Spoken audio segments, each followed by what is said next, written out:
Hey guys, in this video I will show you how to wipe the cache partition on Samsung phones. Alright, let's begin.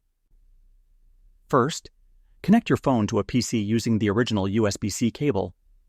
Now power off your device by pressing and holding the power key. If the power menu appears, tap the power icon to completely shut it down.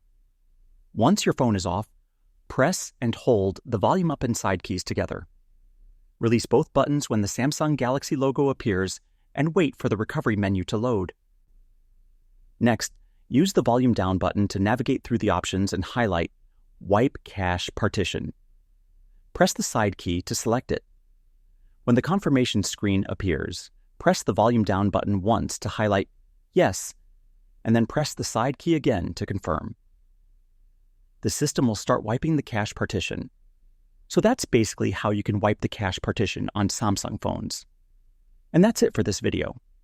If you find this helpful, consider subscribing and giving this a big thumbs up. Thanks.